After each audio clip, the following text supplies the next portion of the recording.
வணக்கம். இஸ்ரேல் ஆரம்பித்து வச்ச மிடில் ஈஸ்ட் பிரச்சனை இப்போ உலகம் ஃபுல்லாக பற்றிக்கிட்டே எரியுதுன்னு சொல்லலாம். அந்த அளவுக்கு ஒரு பாதிப்பு உலக பொருளாதாரம் வரைக்கும் பாதிக்கப்படலாம் அப்படின்னு சொல்கிற ஒரு ஒரு கருத்து. ஸோ இதை எப்படிலாம் பாதிக்கும் அப்படின்னா, ஸோ இப்போ முதல் நாள் இஸ்ரேல் அடிச்சிட்டாங்க. ரெண்டாவது நாள் பார்த்தோம் அப்படின்னா ஈரான் திருப்பி தாக்குதல் நடத்துனாங்க. இவங்களுடைய ஏவுகணைகளில் ஈரான் கிட்டத்தட்ட இவங்களுக்கு எப்படி இஸ்ரேல் ஒரு சரிசமமான பாதிப்பு இவங்களுக்கு ஏற்படுத்தினாலும் அதே மாதிரி பாதிப்பு ஈரானும் இஸ்ரேலுக்கு நல்ல ஒரு பாதிப்பு இவங்களுடைய ஏவுகணைகளால் ஏற்படுத்தப்பட்டிருக்கு. ஸோ இப்போ இந்த பிரச்சனை அப்படியே எஸ்கலேட் ஆகிக்கிட்டே போய்கிட்டே இருக்க தவிர எங்கேயும் நிற்கிற மாதிரி தெரியல. இன்றைக்கி திரும்ப இன்னைக்கு இப்போ நான் உங்கள்கிட்ட பேசிகிட்டு இருக்க சமயத்தில் திரும்ப ரெண்டு பேரும் சரிசமமாக நீயா நான் ஒன்றும் போட்டு பார்த்துக்கிட்டு இருக்காங்க. இவங்க எங்கெல்லாம் அடிக்கிறாங்களோ இவங்க அதே மாதிரி எந்தெந்த இடத்துல யார் வயசுலாம் அடிச்சுக்கிட்டு இருக்காங்க. ஸோ இந்த பிரச்சனையில் இப்போ உலக நாடுகள்லாம் என்ன பண்ணுறதுன்னு தெரியாமல் முடிச்சுட்டு இருக்காங்க. ஸோ இதில் பார்த்தோம் அப்படின்னா இஸ்ரேல் ஈரான் கிட்ட இருக்கிற நியூக்ளியர் ஃபெசிலிட்டி, அதாவது நட்டான்ஸ் நியூக்ளியர் பவர் ஃபெசிலிட்டி, அந்த இடம் அது மாதிரி அவங்கள்ட்ட இருந்து நியூக்ளியர் ஃபெசிலிட்டி கிட்டத்தட்ட ஒரு 4-5 இடம் இருந்தது. 4-5 இடத்தையும் இஸ்ரேல் பூசிக்கிட்டாங்க. எந்த அளவு அந்த இடத்த தரமட்டமாக்க முடியுமோ அந்தளவுக்கு அதை தரமட்டமாக்கிட்டாங்க இஸ்ரேல். ஸோ அதே மாதிரி ஈரான் நேற்று பார்த்தோம் அப்படின்னு டெல்லவிவ், ஜெருசலேம் அவங்களோட முக்கியமான நகரங்கள்லாம் நேற்று ஒரு ஏவுகணைகளை கொண்டு போய் தாக்கியிருக்காங்க. இத்தனைக்கும் இஸ்ரேலுடைய வான் பாதுகாப்பு டிஃபென்ஸ் சிஸ்டத்தை மீறி அவங்களுடைய ஏவுகணைகள் அங்கே தாங்கியிருக்கு. இத்தனைக்கும் அவங்களுடைய வான் பாதுகாப்புன்னு சொல்கிற அளவுக்கு அயன்டோம், அப்புறம் பார்த்தோம் அமெரிக்காவோட தாடு, அப்புறம் இஸ்ரேலோட ஏரோ 3, இதையும் மீறி அவங்களுடைய ஏவுகணைகள் கிட்டத்தட்ட நேற்று அங்கே ஃபுல்லாக அடிச்சிருக்காங்க. அதே மாதிரி நேற்று அடித்ததுக்கு இஸ்ரேலோட அமைச்சர் என்ன சொல்லியிருக்காங்க அப்படின்னா, நீங்கள் இங்கே ரொம்ப ரெட்லைனை தாண்டி அடிச்சிட்டீங்க. உங்களை நாங்கள் உங்களுடைய தலைநகரத்தை பற்றி எரியக்கூடிய அளவுக்கு டெஹ்ரானில் பற்றி எரியக்கூடிய அளவுக்கு நாங்கள் திருப்பி அடிப்போம் அப்படின்னு சொல்லி இஸ்ரேலோட அமைச்சர் பேசியிருக்காரு. ஸோ இது இஸ்ரேல் அமைச்சர் பேசுவோம். இவங்க ஈரானோடைய அதிபர் சும்மா இருப்பாங்களா? திரும்ப இவங்க என்ன சொல்லியிருக்காங்கன்னா, நீ என் மேலே திரும்ப கை வச்சேன்னா நான் நேற்று 150-200 ஏவுகணைகள் தான் அனுப்புவேன். நான் இன்றைக்கி நீ திரும்பி தொட்டால் திரும்ப நான் 2000 ஏவுகணைகள் உன் மேலே அனுப்புறதுக்கு ரெடியாக இருக்கேன். இந்த மாதிரி டெய்லி எங்ககிட்ட இருக்கிற ஏவுகணைகளை வச்சு டெய்லி எங்களால் அடிக்க முடியும். டெய்லி ஒரு 500 ஏவுகணைகளை உங்களை அடிக்க முடியும். இது ஒரு வருஷத்துக்கு எங்களால் பண்ண முடியும் அப்படின்னு ஈரான் தரப்பில் சொல்லியிருக்காங்க. ஸோ இது ஒருத்தர் மாற்றி ஒருத்தர் பேசி இது பெரிய எஸ்கலேட் ஆகிக்கிட்டே போகுது இந்த இது.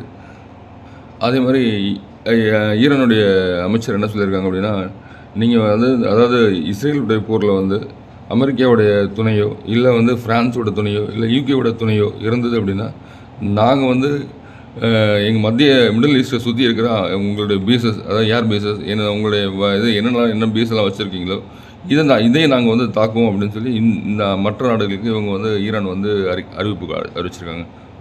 யூஎஸ், யூகே, ஃப்ரான்ஸ் போன்ற நாடுகளுக்கு ஈரான் அமைச்சர் என்ன சொல்லியிருக்காருன்னா, உங்களுடைய பேசஸை நாங்கள் தாக்குவோம் அப்படின்னு சொல்லியிருக்காரு. இதுக்கு அமெரிக்க அதிபர் நேற்று ஒரு ட்வீட் போட்டிருந்தார். அதுவும் பெரிய பரபரப்பை கிளப்பியிருக்கு அப்படின்னு சொல்லலாம். ஸோ ட்ரம்ப் என்ன சொல்லியிருக்காரு அப்படின்னா, அவருடைய ட்வீட்டில், அவர் great military parade is on, rain or shine, remember a rainy day parade, bring good luck, I will see you all in DC அப்படின்னு சொல்லி போட்டிருக்காரு. ஸோ இந்த ட்வீட் போட்டதுலேருந்து அது ஒரு பெரிய பரபரப்பையும் கிளப்பியிருக்கு. அதே மாதிரி ஈரானுக்கு அதாவது சைனா ஒரு பெரிய அளவில் ஆயுதங்கள் கொடுத்துருக்கிறதாகவும், இப்போ சைனா மறைமுகமாகவோ இல்லாமல் நேராகவே சைனா கலந்து குதிக்கிற மாதிரி தெரிஞ்சிருக்கு. ஸோ கிட்டத்தட்ட ஒரு பெரிய ஆயுத குவியல் சைனா இப்போ ஈரானுக்கு கொடுத்துருக்குறாங்க. ஸோ இது அதாவது இப்போ போர் நடக்கிறதுக்கு முன்னாடியே அவங்ககிட்ட கேட்டு ஈரான் வாங்கியிருக்கிறதா ஒரு தகவல். அதே மாதிரி நேற்று ஈரான் பார்த்தோம் அப்படின்னா டெல்லவிவ், அதே மாதிரி ஜெருசலேம், அதே மாதிரி டெல்லவியில் இருக்கிற யாஃபான்னு சொல்லி ஒரு பகுதி இருக்குது. ஸோ அதெல்லாம் நேற்று குறி வச்சு அடிச்சிருக்காங்க. அதே மாதிரி ஈரான் போட்ட ஏவுகணை போகும்போது ஜோர்டன் வழியாக போகும்போது ஜோர்டன் மக்களுக்கு ஒரே பெரிய ஆரவாரம். அதாவது அவங்க காசா இதில் இஸ்ரேல் எந்த அளவு அவங்களுக்கு தாக்குதல் நடந்தாங்களோ அதே மாதிரி தாக்குதல் இப்போ ஈரான் இஸ்ரேலை தாக்குறாங்க அப்படின்னு சொல்லி அவங்களுக்கு ஜோர்டன் வான்வழியாக போகும்போது ஜோர்டன் மக்களுக்கு அவங்களுக்கு ஒரே பெரிய ஆரவாரம். அதே மாதிரி காசாலாம் நேற்று கிட்டத்தட்ட அவங்களுக்குலாம் ஒரு பெரிய ஆரவாரமாக இருந்தது. ஈரான் இஸ்ரேல் அடித்தது. ஸோ இது ஆரவாரமாக பார்க்க முடியாது. அதாவது அவங்களுக்கு அது அடிபட்டதுனால அவங்களுக்கு ஆரவாரமாக தெரியுது. அதே மாதிரி ஈரானுக்குள்ள உளவு வேலை பார்த்த மொசாட்டுடைய உறுப்பினர்கள் மற்றும் அதாவது ஈரானுக்குள்ளேயே இருந்து ஈரான் மக்கள் வந்து மொசாட்டுக்கு உதவி செஞ்சாங்க இல்லையா, அந்த மாதிரி மக்கள்லாம் வந்து நேற்று வந்து ஈரான் வந்து தேடி கைது பண்ணியிருக்காங்க. கிட்டத்தட்ட நேற்று வரைக்கும் பார்த்தோம் அப்படின்னா 150-200 பேருக்கு கைது பண்ணியிருக்காங்க வந்து நியூஸ். அதில் வந்து வெளிப்படையாக பார்க்கணும் அப்படின்னா ஒரு 100 பேர் கிட்ட சொல்லியிருக்காங்க. ஆனால் நிறைய பேர் கைது பண்ணியிருக்கிறாங்க அப்படின்னு உளவு வேலை, அதாவது மொசாட்டுக்கு உதவி பண்ணவங்களையும் மொசாட்டுடைய உறுப்பினர்களையும் கைது பண்ணியிருக்கிறதா வந்து ஒரு நியூஸ். அதே மாதிரி மொசாட் வந்து எப்படி யூஸ் பண்ணாங்க அப்படின்னு சொல்லி சில ட்ரக்குகளையும் பிடிச்சிருக்கிறாங்க. மொசாட் வந்து யூஸ் பண்ண ட்ரக்ஸ், அதாவது உள்ளே வச்சு அந்த ட்ரோன்ஸ் எல்லாம் வச்சு அங்கேருந்து இது பண்ணாங்க இல்லையா, அந்த ட்ரக்ஸ் எல்லாம் வந்து நேற்று பிடிச்சிருக்காங்க. கிட்டத்தட்ட ஒரு வருஷமாக ஒன்றரை வருஷமாக வந்து இந்த ட்ரக்ஸ் எல்லாம் வந்து எக்ஸ்ப்ளோசிவ் கொண்டு வந்து ட்ரக்ஸை வந்து எப்படி வந்து நம்ம ரஷ்யாவில் வந்து உக்ரைன் வந்து உள்ள அந்த ட்ரக்ஸை கொண்டு போய் ட்ரக்ஸ் ஓப்பன் பண்ணி அங்கே அதுலேருந்து ட்ரோன் பறந்து போய் ரஷ்யாவை அடிச்சதோ அதே மாதிரி ஒரு ஃபார்முலா தான் வந்து இப்போ இங்கேயும் அவங்களுக்கு யூஸ் பண்ணியிருக்காங்க. ஸோ அதனால் அந்த ட்ரக்ஸ் எல்லாம் தேடி கண்டுபிடிச்சிருக்காங்க. அந்த மாதிரி அந்த ஒரு மாடல் ட்ரக்ஸை வந்து எங்கே பார்த்தீங்கன்னாலும் அது வந்து தேடி கண்டுபிடிங்க அப்படின்னு சொல்லி ஈரான் வந்து ஒரு தகவல். இஸ்ரேலுக்கு எப்படி அமெரிக்கா வந்து ஒரு பெரிய அளவில் உதவிகரமாக இருக்குதோ அதே மாதிரி இவங்க வந்து கடந்த 25 வருஷமாக வந்து எந்த விதமான சப்போர்ட்டும் இல்லாமல் இவங்களாம் வந்து ஈரானே வந்து வளர்ந்துருக்காங்க. ஸோ ஈரான் வந்து அவ்வளோ பொருளாதார நெருக்கடிலையும் அவ்வளோ எல்லா உலக நாடுகளும் வந்து இவங்களுக்கு பொருளாதார தடை போட்டிருந்தாலும் இவங்களே வந்து அந்த நிறையா வந்து வளர்ச்சி வந்து இது இருந்தது. கடந்த ஒரு 20-25 வருஷமாக வந்து இவங்க வந்து ஏவுகணைகளாகட்டும் ட்ரோன்ஸ் ஆகட்டும் நிறையா வந்து ரெடி பண்ணி ப்ரிப்பரேஷன் பண்ணி வச்சுருக்கிறாங்க. ஸோ அதாவது இவங்ககிட்ட ஆயுத குவியல் இவங்ககிட்ட ஈரான்கிட்ட நிறையாவே இருக்குது. ஸோ இந்த வாரம் நடந்ததுன்னா எப்படி உக்ரைன் ரஷ்யா போர் வந்து எக்ஸ்டென்ஷன் ஆகிட்டே கிட்டத்தட்ட ஒரு 1200 நாளுக்கு மேலே போயிருக்கோ அதே மாதிரி இவங்களும் ஒரு வருஷத்துக்கு மேலே கிட்டத்தட்ட கொண்டு போக முடியும் அப்படின்னு சொல்லி ஈரான் அமைச்சர் சொல்கிறார். நீ என்னை அடித்தா நான் திரும்பி அடிப்பேன், நான் அதாவது என்கிட்ட இருக்கிற ஏவுகணை டெய்லி ஒரு 200 ஏவுகணைகள் நான் என்னால் ஒரு வருஷத்துக்கு அனுப்ப முடியும் அப்படின்னு சொல்லி சொல்கிறத பார்த்தோன்னா அப்போ அவ்வளோ ஏவுகணைகள் அவ்வளோ இது வந்து ஈரான் இருக்குது அப்படின்னு நமக்கு தெரியுது.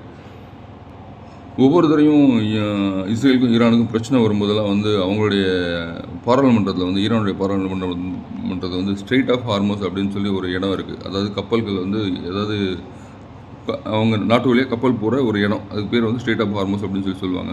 அந்த ஸ்ட்ரெயிட் ஆஃப் ஹார்மோஸ் வந்து க்ளோஸ் பண்ணிடுவோம் அப்படின்னு சொல்லி நேற்று கூட வந்து அவங்களுடைய பாராளுமன்றத்தில் பேசியிருக்காங்க. அதாவது இவங்களுடைய அமைச்சர்கள் பேசி முடிவெடுத்துக்கிறதா இது வருது.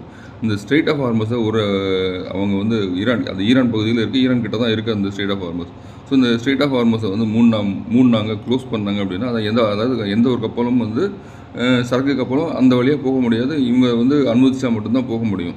ஸோ அந்த அனுமதி வந்து இவங்க தடை பண்ணாங்க அப்படின்னா இப்போ நம்ம எக்ஸாம்பிள் நம்ம எடுத்துக்கலாமே, இது வந்து பாகிஸ்தானுக்கு இந்தியாவுக்கு நடந்த போரில் வந்து நம்ம வந்து சிந்து வாட்டர் ட்ரீட்டியை வந்து நம்ம கட் பண்ணோம். ஸோ இப்போ வந்து இந்தியா வந்து நதி நீரை வந்து நம்ம தடை பண்ணிட்டோம். இப்போ வந்து பாகிஸ்தானுக்குள்ள அந்த நதி போகிறதில்ல, சிந்து நதி போகிறதில்ல. இப்போ வந்து அதில் அவங்களுக்கு பெரிய மக்களுக்கு வந்து தண்ணி வந்து இப்போ பாதிப்பு, அதனால மக்களோட போராட்டம் வந்து பாகிஸ்தானுக்கு பெரிய அளவில் இருக்குது. அதே மாதிரி இப்போ ஆயில் பிரச்சனை, இந்த வந்து ஆயிலை வந்து நம்ம அந்த போகிற வழியாக அதை கட் பண்ணிட்டாங்கன்னா உலகம் ஃபுல்லாக அந்த பொருளாதாரம் பாதிக்கும். எப்படியும் அதை வந்து எப்படின்னு சொன்னீங்கன்னா ஒரு 100 கப்பல் போகுதுன்னா ஒரு 20-25 கப்பல் வந்து இந்த வழியாக தான் போகும்.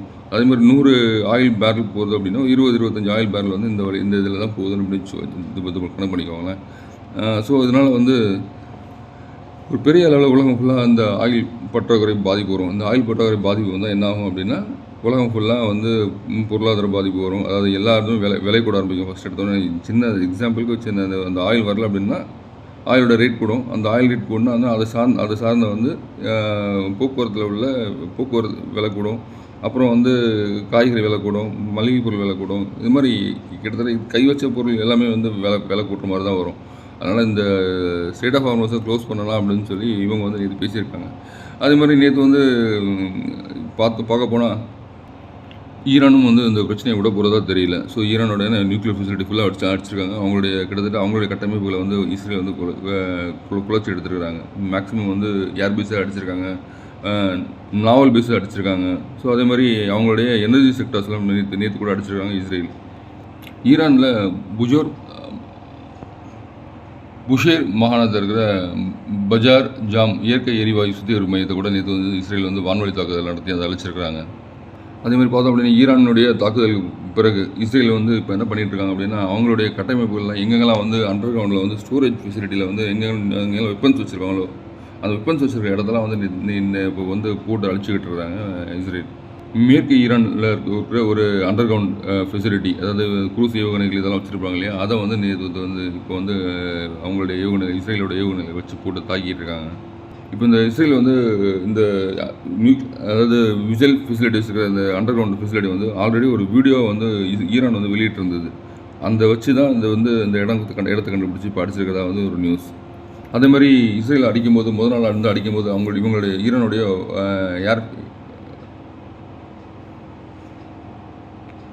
ஏர் டிஃபென்ஸ் சிஸ்டத்தை ஃபுல்லாக வந்து அடித்து உடைச்சிட்டாங்க. ஸோ இருந்தாலும் வந்து அது ஒரே நாளில் வந்து ரெடி பண்ணி எல்லாம் ஈரானில் இருக்கிற மேக்ஸிமம் சிட்டிஸில் வந்து ஏர் டிஃபென்ஸ் சிஸ்டத்தை வந்து இன்றைக்கி வந்து ஆக்டிவேட் பண்ணியிருக்காங்க ஈரான். இப்போ வந்து அவங்க வந்து ஈரானில் வந்து ஏர் டிஃபென்ஸ் சிஸ்டம் ஆக்டிவேட் பண்ணதுனால அவங்களுடைய ஏவுகணைகள் இஸ்ரேலோட ஏவுகணைகள் வரும்போது அதை வந்து தடுத்து நிப்பாட்டி இவங்களோட ஏவுகணைகள் அடித்து நடுவிலேயே வந்து தாக்கி அழிக்கிறதாகவும் செய்திகள். ஈரான் அது மாதிரி கெர்மன்ஷா அப்படின்ற ஒரு இடத்துல வந்து அவங்களுடைய அதாவது ஈரானுடைய ஏவுகணை தடுப்பு இதையும் மீறி சில ஏவுகணைகள் வந்து அந்த இடத்துல வந்து தாக்குதல் நடத்தியிருக்கிறாங்க. அதே மாதிரி ஈரானில் டெக்ரான் அப்படின்ற ஒரு இடத்துல வந்து இஸ்ரேல் வந்து ட்ரோன் தாக்குதல் நடத்திட்டு இருக்காங்க. இப்போ அந்த தாக்குதலையும் வந்து ஈரானோட ஏர் டிஃபென்ஸ் சிஸ்டம் வந்து பாதி தடுக்குது, பாதி வந்து அவங்க நாட்டுக்குள்ளே வந்து உழுக தான் செய்யுது. சில ட்ரோன்ஸால் பாதிப்பு ஏற்பட்டிருக்கு. அதே மாதிரி பார்த்தோம் அப்படின்னா ஈரானில் வந்து ஒரு முக்கியமான ஒரு டிஃபென்ஸ் ஃபெசிலிட்டி இருக்கிற இடம், அதாவது IRGC ஏவுகணை தளம் இருக்கிற இடத்துல வந்து இஸ்ரேல் வந்து தாக்குதல் நடத்தியிருக்காங்க. அந்த தாக்குதல் வந்து அகவாசில்ன்ற வான் பாதுகாப்பு அமைப்பு வந்து நிறுவப்பட்டிருக்கு ஈரானில். ஸோ அந்த வான் பாதுகாப்பு வந்து கிட்டத்தட்ட வந்து இஸ்ரேல் அனுப்புகிற எல்லா ட்ரோன்ஸ் மற்றும் மிசைல்ஸை வந்து இடைமறித்து தடுத்து நிப்பாட்டிக்கிட்டு இருக்கு. அதே மாதிரி இஸ்ரேல் பார்த்தோம் அப்படின்னா உலகத்திலே வந்து ஒரு பெரிய இயற்கை எரிவாயு எடுக்கும் இடமான தெற்கு வார்ஸ் கட்டம் 14 அப்படின்னு சொல்லுவாங்க. அந்த சுத்திகரிப்பு நிலையத்துலேயும் வந்து இப்போ வந்து இஸ்ரேல் வந்து தாக்குதல் நடத்திருக்காங்க. அங்கே வந்து அதில் தாக்குதல் நடத்த அந்த இடமே வந்து ஜுவாலையோடு எரியுது நம்மளால் பார்க்க முடியுது. அதே மாதிரி பார்த்தோம் அப்படின்னா ட்ரம்ப் ஒரு ட்வீட் போட்டிருக்காங்க. அது என்ன சொல்லியிருக்காங்க அப்படின்னா, புடின் வந்து எனக்கு காலையில் அழைச்சி வந்து ஹாப்பி மார்னிங் சொல்லி சொன்னதாகவும், ஈரான் இஸ்ரேல் ஒரு யுத்தத்தை வந்து இப்படி பேசி நிப்பாட்டுங்கன்னு சொல்லி சொன்னதாகவும், அதுக்கு திரும்ப வந்து இவர் வந்து நீங்கள் நீண்ட நாள் உக்ரைன் உங்கள் பிரச்சனையோ நீங்கள் வந்து அதாவது இந்த போர் நிப்பாட்டுற முடிவெடுங்கன்னு சொல்லி சொன்னதாகவும் அவர் ஒரு ட்வீட் போட்டிருக்காரு. ஈரானில் டெஹ்ரான் அப்படின்ற இடத்துல வந்து மேக்ஸிமம் ஏர் டிஃபென்ஸ் சிஸ்டம் வந்து ஆக்டிவேஷனில் இருக்குது. இஸ்ரேல் அனுப்புகிற ஏவுகணைகளும் ட்ரோன்ஸையும் வந்து ரொம்ப அருமையாக வந்து அவங்களோட ஏர் டிஃபென்ஸ் சிஸ்டம் ஈரானோட ஏர் டிஃபென்ஸ் சிஸ்டம் அழிச்சிக்கிட்டு இருக்கு.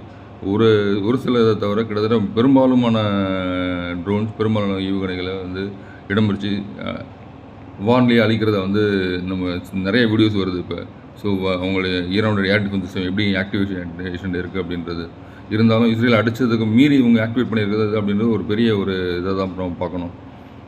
அதே மாதிரி இஸ்ரேல் தாக்குதல் நடத்த ஆரம்பித்ததுலேருந்து கிட்டத்தட்ட ஒரு 120 பேருக்கு மேலே வந்து இறந்துருக்காங்க. அதில் வந்து 20க்கும் மேற்பட்ட ஈரானில் இருக்கிற ஒரு முக்கிய தளபதிகள் இறந்ததாகவும் வந்து ஈரான் வந்து அறிவிச்சிருக்காங்க. தெற்கு ஈரானில் புஷேர் அப்படின்ற மாகாணத்தில் 2 எண்ணெய் சுத்திகரிப்பு நிலையங்களை வந்து இஸ்ரேலுடைய ட்ரோன் அமைப்பு வந்து தாக்குதல் நடத்தியிருக்கு. அந்த தாக்குதலை வந்து 2 இடங்களும் வந்து பற்றி எரியிற காட்சிகள் வந்து நம்மளால் பார்க்க முடியுது. அதே மாதிரி இஸ்ரேல் வந்து உங்களுடைய எண்ணெய் கிணறுகளை தாக்கியதை தொடர்ந்து ஈரானை வந்து ஏவுகணைகளை கொண்டு ஒரு பெரிய அடியை வந்து இஸ்ரேல் கொடுத்துட்ருக்கு. அதில் வந்து இஸ்ரேலை பார்த்தோம் அப்படின்னா அதாவது மிகப்பெரிய துறைமுகமான ஹைஃபர் அப்படின்ற ஒரு எண்ணெய் சுத்திகரிப்பு நிலையத்தை வந்து ஈரான் பாலிஸ்டிக் ஏவுகணை வந்து தாக்கியிருக்குது. ஸோ எப்படி வந்து இஸ்ரேல் வந்து எண்ணெய் கிணறுகளாக பார்த்து தாக்குறாங்களோ, இப்போ வந்து அதே பாணியை வந்து ஈரான் கையில் எடுத்திருக்காங்க. ஸோ நீ கட்டமைப்பு நீ எப்படிலாம் நீ உருக்குலைக்கிறியோ, உன்னுடைய கட்டமைப்பு நான் வந்து உருக்குலைக்கிறேன் அப்படின்னு சொல்லி திரும்பவும் இவங்களும் வந்து இஸ்ரேலில் வந்து கிட்டத்தட்ட ஹைஃபர் அப்படின்னு சொல்கிற அந்த எண்ணெய் சுத்திகரிப்பு நிலையத்தை போட்டு தாக்கியிருக்காங்க. ஒரு மிகப்பெரிய துறைமுக பக்கத்தில் இருக்கிற இந்த இடத்த வந்து போட்டு தாக்கிறாங்க. 100க்கும் மேற்பட்ட மிசைல்ஸ் வந்து இப்போ வந்து இஸ்ரேலை நோக்கி பறந்துகிட்டு இருக்கு. அவங்களுடைய வான் பாதுகாப்பு தடுப்பு சிஸ்டத்தை மீறி வந்து பல ஏவுகணைகள் இப்போ இஸ்ரேலை வந்து தாக்குதல் நடத்திட்டு இருக்கிறதா செய்திகள். ஈரானுடைய அப்துல் மாலிக் அல் ஹவுதிக்கு பிறகு ஒரு முக்கியமான நபரான முகமது அல் அம்ரி அப்படின்றவர் வந்து இஸ்ரேல் வந்து இப்போ வந்து தாக்குதல் நடத்தி கொல்லப்பட்டிருக்காத செய்திகள். இந்த செய்தியை வந்து இஸ்ரேல் வந்து உறுதிப்படுத்தியிருக்காங்க. ரெண்டு பேருமே இஸ்ரேலும் ஈரானும் நானானியன்னு போட்டு பார்க்குறாங்க. அதே மாதிரி தெஹ்ரானில் இருக்க ஆயில் இதை வந்து பேஸை வந்து முக்கியமான இடத்துல இருக்க ஆயில் பேஸை வந்து இஸ்ரேலோடைய ஏவுகணை வந்து அடிச்சிருக்காங்க இப்போ. ஸோ இன்னும் நிறைய செய்திகள் வந்துகிட்டு இருக்குது. ஸோ இந்த செய்திகள்லாம் நம்ம தொடர்ந்து பார்ப்போம். நம்ம சேனலை வந்து யாரும் சப்ஸ்கிரைப் பண்ணாமல் பார்த்தீங்கன்னா சப்ஸ்கிரைப் பண்ணுங்கள். இந்த மாதிரி செய்திகள் நான் தொடர்ந்து போடுறேன் உங்களுக்கு இதுக்காக.